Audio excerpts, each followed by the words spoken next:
So, the big headline, which we are now going to go into depth in. We all know that navigating social media can be tricky, especially for younger ones. To fix this issue, Meta, which owns Instagram, is introducing Instagram teen accounts, a fresh approach designed to keep our teens safe while still allowing them to connect and explore their interests. With built-in protections and tools for parents, this new experience aims to create a healthier online environment here. So what's new for teens? What's new in this new and improved and new and safer Instagram? First up, if your teen is under the age of 16, their account will automatically be set to a private setting by default, which means only people they follow can see their posts. They will also be able to receive messages from the same accounts, reducing unwanted interactions. Additionally, exposure to content in the Explore and Reels tab is limited to ensuring they only see age-appropriate material. Teens can tag or mention only those they follow, which adds another layer of security. Plus, Instagram will be able to remind them to take a break after 60 minutes of usage and automatically mute notifications from 10 p.m. to 7 a.m., helping them maintain a healthy balance on screen. So how can a parent get involved? Well, as a parent of a teen who wants to use Instagram, you have several tools at your disposal to guide your teen's experience. You can decide who can contact your child and what content they see, ensuring that time on the app is spent wisely. You can also, if you're a parent, here's what you can do. Get a snapshot of your teen as to who has messaged your teen in the past week. You can set the total data usage limits to encourage mindful engagement. You can block access during specific times like the night time from 10 p.m. to 7 a.m. to promote healthy routines. You can also ensure that the topics they explore align with their age. But do content controls really work? According to a recent survey of Ofcom, which is the regulatory body in the United Kingdom, parents are seeing mixed results at this point. As you can see here, only 38% of people who used parental controls and content controls felt their experience actually improved after said controls came into their lives. The vast majority, in this case is 44%, said that nothing much changed in their lives even after they started using content controls. And only 2% though said that their experience had worsened. 16% didn't have an opinion or didn't want to say it here. So the messaging is mixed as to whether content controls, parental controls actually work, which is why we are not relying just on data. We are relying on informed perspectives from people across the panel to go beyond the headline. I am being joined by Dr. Harish Shetty, noted psychiatrist, Utpal Khote, social media strategist and influencer, Sanyam Jain, digital creator, and Pradeep Rawat, who's the representative of a key parent body, to try and understand what this means here. Let me first start off with Harish Shetty, psychiatrist here. Dr. Harish Shetty, we'll go into the depths of whether these controls work or not later on in the show. But first, I want you to set the debate by trying to explain the impact social media has on kids, especially a medium like Instagram, where, let's be honest, the Explore tab and the Reels tab is addictive to a point where I've seen legions of kids, along with sometimes with the parents, sometimes with the siblings, sometimes alone, being hooked onto it for minutes, if not hours at an end here, which makes it very important to understand or at least regulate the kind of content they're accessing, given the fact that Instagram is such a key part in today's generation.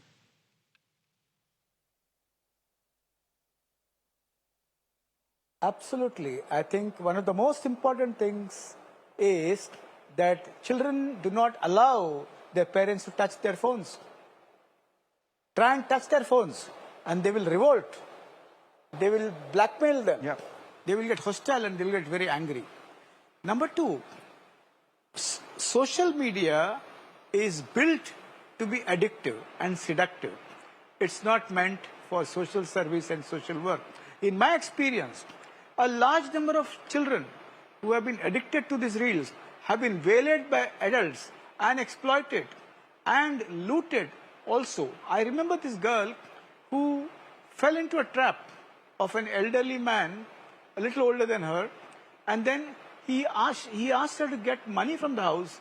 She gave a large sum of money, but she did not go and tell her parents. She confided it with her friend friend told her mother, and the mother brought this girl to me. So a large number of kids are scared to tell their parents when things go wrong. A large number of kids don't allow their parents to touch their phone. A large number of kids cannot be disciplined in an era of globalization where parents have no time for themselves. Forget putting all the controls on the phone. Many, many kids have lost their vocation, have had their grades dropped, and if you look at social media and youth, a document brought out by the US Surgeon General, hundreds and thousands of children are addicted to social media, and there's data. And it has caused a lot of loneliness among children. If you look at the UNESCO document which came in July, they clearly said 1 out of 3 countries are restricting gadget use by advice or by law. And it is genuinely very addictive. And also, very important to understand, all these new controls have been brought because many states in America have filed federal court cases against Meta. And the founder of Meta has had blood in his hands, so said the American Senate. No control will work because parents, children are alienated in a globalized world. There is no emotional contact time between parents and children. There is no family contact time. And lastly, children are studying in 3 schools. Their own school, their tuition classes, and their parent school. MBBS students are going to tuition classes. Engineering students are going to tuition classes. And they want to relax. They lock their room, close their doors, and are on Instagram because it's as good as cocaine, as good as weed, or as good as hash. You mentioned a very important point, Dr. Harish Shetty. You meant that social media is designed inherently to be addictive here. And let me then bring in Utpal Khote, social media strategist and influencer as well on that. Utpal, if a medium which is meant to be addictive, whose very basis of an operation or revenue model works on getting to attract people and keep them hooked onto that, can we really rely on these mediums themselves to try and regulate who gets hooked onto them or not? It's kind of contradictory, isn't it?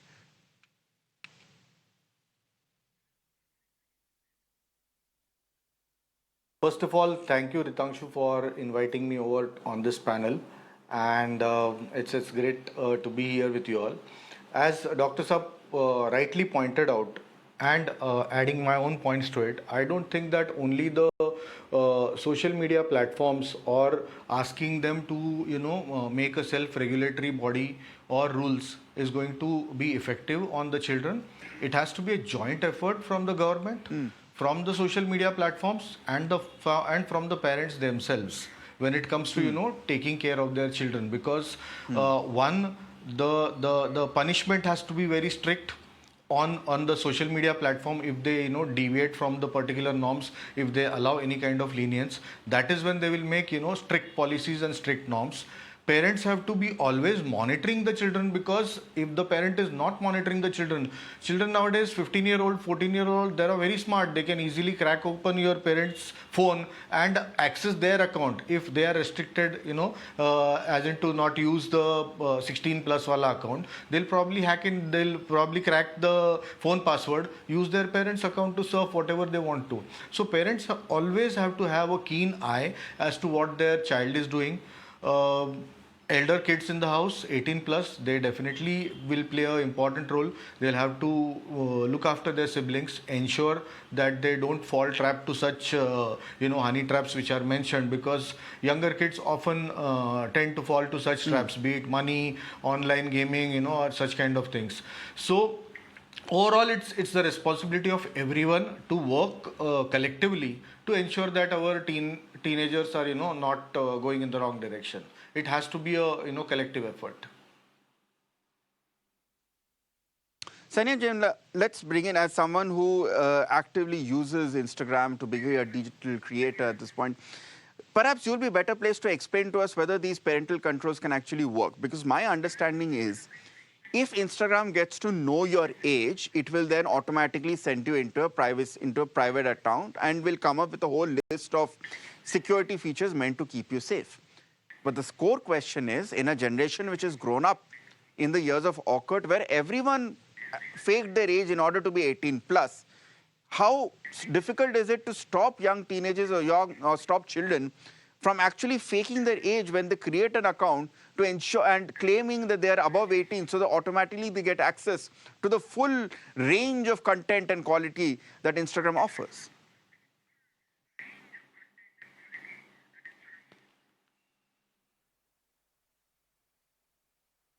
Yes. So, thank you for having me here.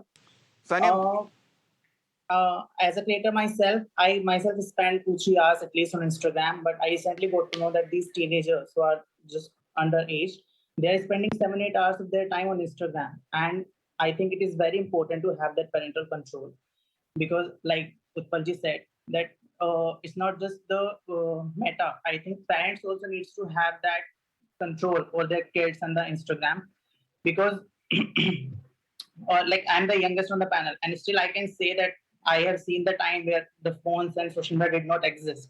But these kids are, maybe not born with a silver spoon, but they're born with the phones and social media. They are using it, and uh, because I also believe that there is a certain age to learn certain things. But because of social media, everyone is exposed to all kinds of content, and which is I don't think is right. And on the long term also it can leave that traumatic memory for someone. Like if someone is bullying a kid, then if the parent has control over their Instagram, then I think it's like an open conversation between the kids and teenage and their parents, right?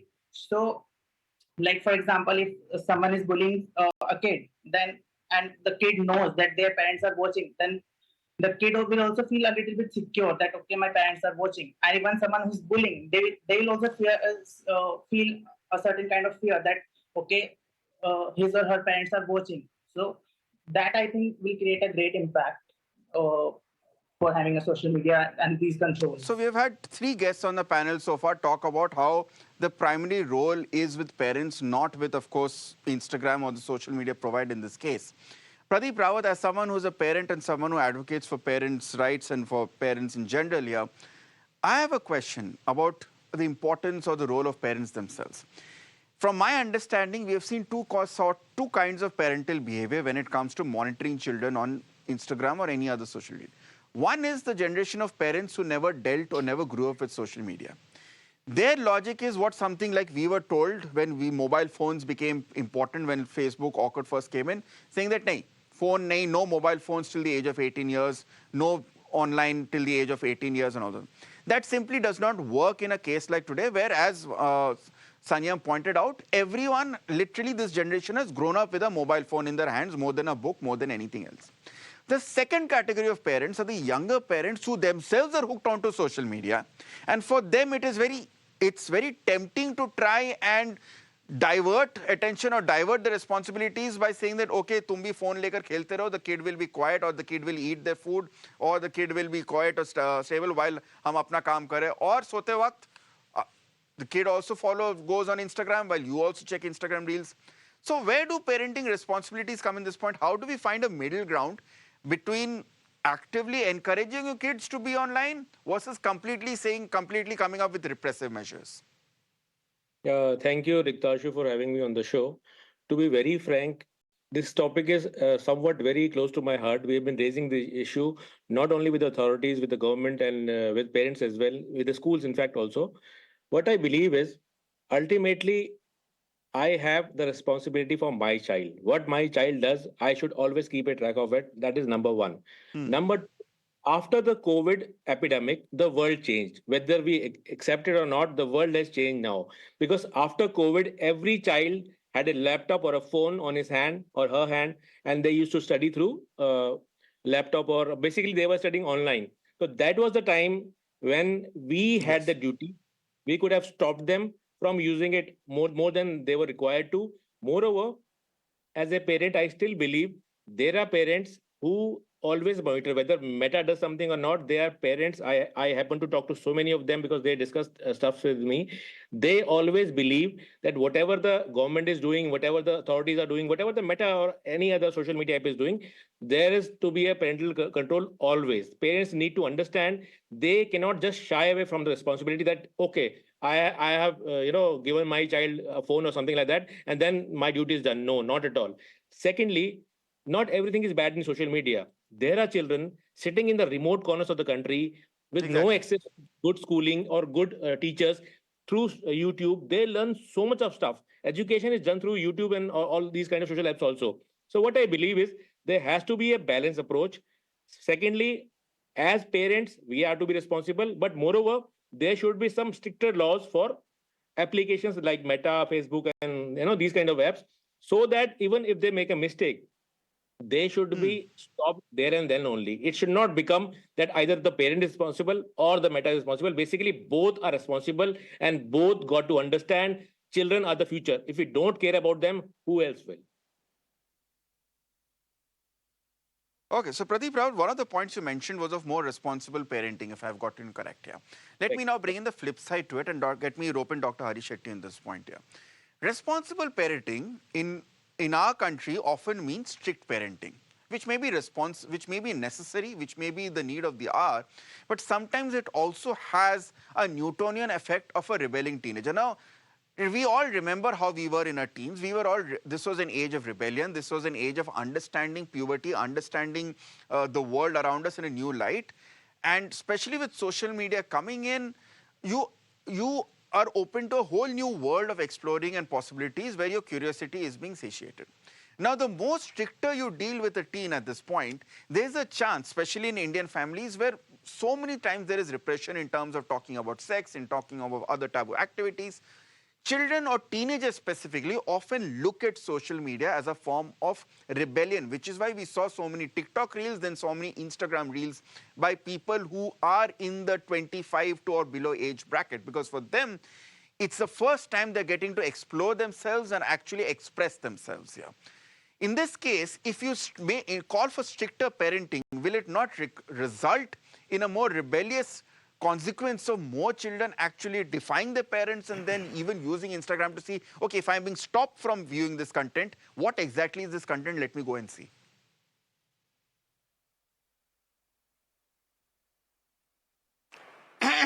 Well, it's a very complex world. A security guard or a CEO or you as an anchor spend 12 to 14 hours in your offices. And where is the time for the parent to supervise every child? Number two, many children have committed suicides when their phones have been withdrawn. Why? Because kids nowadays largely are very brittle, they're fragile, and they've grown up in an environment where they have not heard the no. What I'm trying to postulate, a hypothesis, is that we don't need parental controls. We need community controls, which means community supervision, which means what? Which means in a school or a college or a complex, stakeholders, children come together and find ways by which mindful watching of Instagram or Facebook can be arranged. When there's a movement, altruistic movement to regulate by children, supported by parents, it will work. So I propose a community supervision where people are in a mood to understand that this is dangerous. Mindless use of gadgets are dangerous, so mindful use of gadgets is important. In a village in Maharashtra, Mohite Vadgaon, gang of parents got together and regulated the use of gadgets for children by having a siren from one time to the other time, so that at that point of time the kids would close their gadgets and do their homework. So I would suggest that to beat this seductive gadgets or this very addictive media, you have to have a movement in schools, in colleges, also in mohallas, in slums, in buildings and in towers. Dr. Hari Shetty, we had, Dr. Hari Shetty, you are a psychiatrist. Tell me something. How many people have you seen actually give up smoke? Dr. Shetty, tell me, how many people have you seen actually give up smoking because they have been actually impacted by a no smoking campaign you see around them? The other happens. You're talking about community level policing. Most of these trends, whether it be smoking or drinking as an adult, whether it be watching Instagram, is actually pervaded through community. I did not say that. Yeah. I did not say policing. I said community awareness. I said community awareness. No smoking, no gadget will not work. Community awareness of students coming together in a school or college, assisted by teachers and parents, and creating an environment where understanding that mindless use of gadgets will be useful, will be absolutely useless. And how do we regulate mindful use of gadgets? I'm saying this because gadget addiction is a huge thing. There are suicides, there are multiple centers for hospitalization of students who are addicted to gadget. So community movements, not say no. Say no doesn't work for any addiction.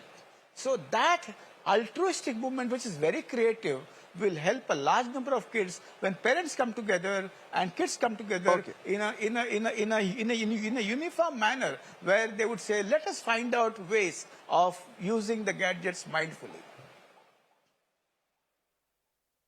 Okay, let me go on to now Pradeep Rawat, because I wanted a counterpoint to that as well. Pradeep Rawat, social media is a constantly evolving ball game. What we were used to, what an awkward Facebook generation, to even social Twitter and now Instagram, it's constantly evolving, which is why there cannot be a rule book which was written many years ago still be in place.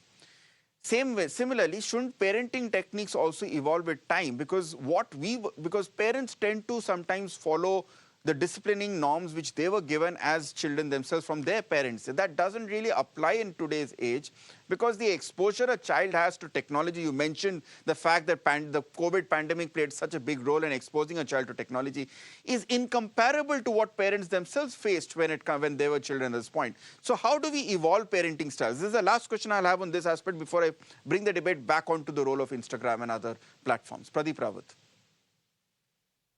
I have a very simple solution to it. In my first statement, I specifically said parents need to be responsible. I never said parents need to be strict. Responsible means whether parents are working or not, whether they are at home or they're at offices. Since you mentioned the point that you need to evolve, times are changing. There are so many techniques nowadays. You have cameras at home. You know what your child is doing. You can have access to the Wi-Fi. You can switch off the Wi-Fi from your office also. So basically what I'm trying to say is the world is changing. You got to understand that you got to change also. And children are nowadays much more smarter than when we were at their age. They understand also. I will give you my example. My child is in class 10. My daughter is in class 2.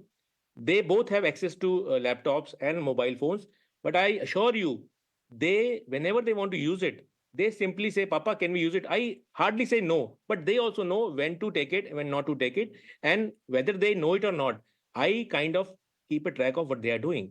If I can do it, everybody else, I'm a busy man. I do work also. But Pradeep, Yeah, sure. Pradeep ji, I'm sure you're setting a good example of responsible parenting, but then can we really bring it down to individual parenting standards? Not all parents are the same, which is why perhaps the focus then comes back as to if there is a common... Let me finish. See, we are all discussing children are getting addicted. What about the adults? More than the children, if you do a survey, no, more than the children, the adults are addicted. What about them? You go to a shop, the shopkeeper is busy on watching reels. You go to a rickshaw driver is busy watching a reel. You go anywhere. Even adults are addicted. So addiction is there in all ages. It is not just in children also. But we got to understand, we all need to understand that we are responsible. If I'm a parent, my child is first of all my responsibility, then of Meta or somebody else's. Community comes later. I come first. My child comes first for me. I got to understand I am responsible. If once we do that, things will change. Okay. Utpal Khote, let me bring you in on that. Now, the government or the authority of the day cannot go around and ensuring that every parent is responsible, and in turn the parent is responsible for the kids, which is why the argument comes for the platform itself to be a bit more responsible, a bit more aware. My question is, how do the market dynamics work? For any platform, especially something like, say, Instagram, the most active range of consumers would probably be 18 to 25 or 18 to 30, if not from 15 to 30 itself. So how do we trust these platforms to ensure that one of the core audiences, which they hope will transform into the absolutely primary audiences in a few years, I'm looking at someone who's below 16 to 18, how do we trust these platforms to follow their end of the bargain by ensuring enough parental controls, knowing that they are effectively policing their own largest audience group, target audience?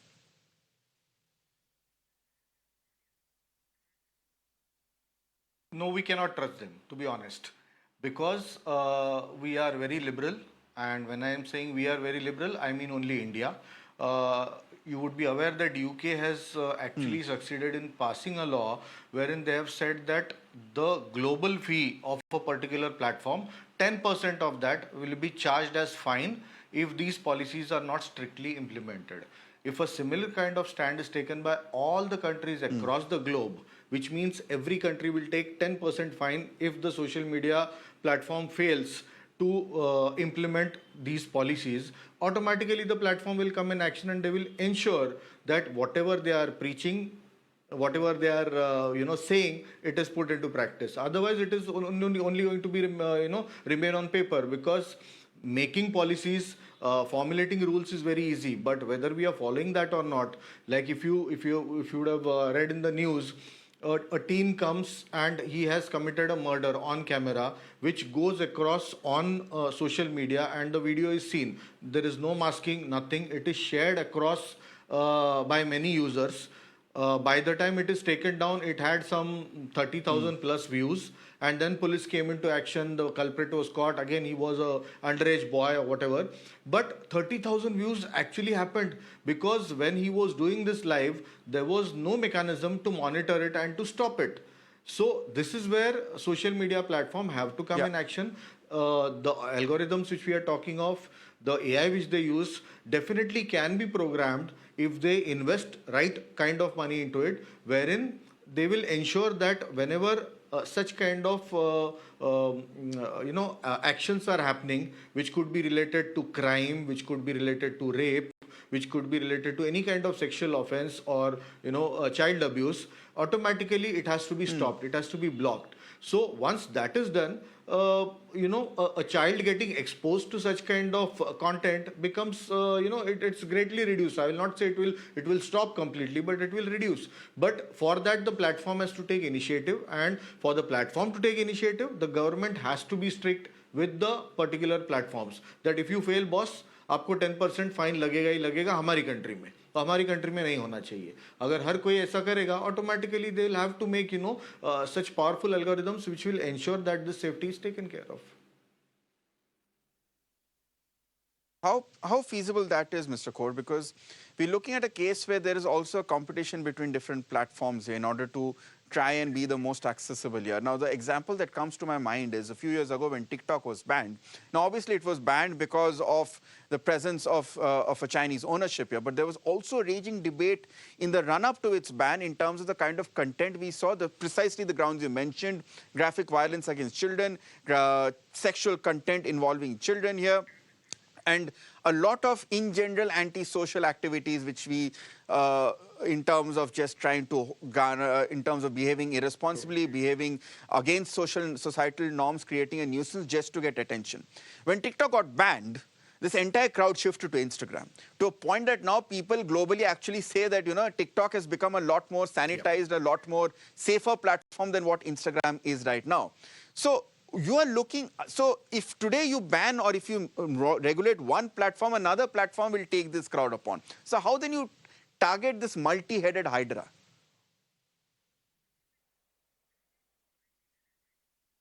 No, like I said, the rule made by the government will be applicable to the entire social media platforms across India, whoever is operating. So if a new player comes up, he or she is not free of it. He or she has to follow, as a company, the set guidelines given by. So there has to be a minimum amount or a 10% of your global sale, which you have to give as fine in case, this regulation is violated. Now, like you rightly said, TikTok has converted into Instagram. And as of today, if you see many videos, a lot of content on Instagram is again the same thing which we were seeing on TikTok. Now, my question here is, after 20 posts coming of a guy who is, posing with a gun in his hand and threatening people, after that someone reports and then the guy is caught, then he's shown in the police station saying a sorry and apologizing. Why do we have to wait for 20 posts and someone to report? Why is Instagram not in a position to figure this? They definitely have the mechanisms to do it, but they are not doing because they also are getting clicks. It's business for them too. So this will happen for all platforms. So social media platforms, unless and until there is someone, who comes down with a heavy head on them, they are not going to be strict. Whatever they say, however they say, they may say, oh, we are concerned about child safety, but they will not do it unless and until you come down heavily on them. Only then they will understand that yes, child safety is important and we cannot let our बच्चों को, new generation को, इस तरह से भटकने नहीं दे सकते. That is when they will come into action. So I think it is high time we don't do this, political thing between us in terms of the political parties. All have to come together and agree for this. कि yes, let us make this as a standard rule कि आपको fine लगेगा, period. आप इसके ऊपर कोई ये नहीं दे सकते, रीजंस नहीं दे सकते, तभी ये वर्कआउट होगा. Maybe before I just wrap up this debate, maybe the punitive measures need to be more beyond just fines. Maybe even we are looking at a bit more stringent punitive measures. The example, Utpal Court, which comes to my mind is in 2004, I believe, when the MMS case in a prominent Delhi school went online. The clip was being sold on Bazi.com by another student, and the CEO of Bazi.com, if I'm not mistaken, was arrested, which led to that website shutting down, and it was essential, and then the parent company coming in earnest. So we have examples, we have precedents. I think you're agreeing with me, Utpal Court. We have precedents in which you can directly go to the head of the Indian operation and hold them responsible if the platform does not really comply with the norms you want. I'll come to you, Sanyam Jain, for the last word. We have had a detailed discussion in terms of, we have discussed the role of parents, we have discussed the role of social media platforms, we have also discussed the role of governments as well. I want to now come down to the roles and responsibility of digital creators such as you. Because at the end of the day, most of your target audience are going to be people who are going to be young, who are going to be perhaps in the late teenagers, sometimes even early teenagers, yeah. And with this constant cutthroat competition among digital content creators to get more likes, get more followers, we often lose track of where the line is and where the boundaries are. Should there then be more impulse or a more consensus being built amongst digital creators, a movement of content creators to also be aware of the responsibility which social media power has given you? Yes, I completely agree with you that as a creator, it is a major role of ours also to create such content that will only lead positivity among children. And like if I am creating content with cursing languages, or maybe I'm using a cigarette in my hand, then it will normalize it, So for the young kids, they will think that, okay, it's okay. They'll think it's cool, and they will idealize me. Even nowadays, I have some followers, and a lot of young kids message me that I want to become a designer, I want to become a creator. So they look at me as an inspiration. So if I am creating content which is not healthy, which is not talking about mental health and spirituality and the positivity among the society, then it will definitely misguide them. So yes, I think if as a creator we create a more positive content, and then it will definitely give them a better control and give them a better experience of these platforms. Okay, so I think the one consensus we get from this very important discussion we have had is that, yes, the primary responsibility lies with Instagram, but given that Instagram's core interest is to build revenue and expand its followers and expand the people using it, responsibility also has to be shared between parents, responsibility has to be shared with the government and content creators using the platform as well. And just like social media, just like children themselves, these rules and how we engage with this behavior also needs to evolve as well. Dr. Harish Shetty, Utpal Court, Sanyam Jain and Pradeep Rawat, thank you so much for joining me on this important discussion as we try to go beyond the headline of Instagram's parental locks. With that, it's time for a short break. On the other side, we look at the other top stories after a short commercial. Stay on with Mera Now.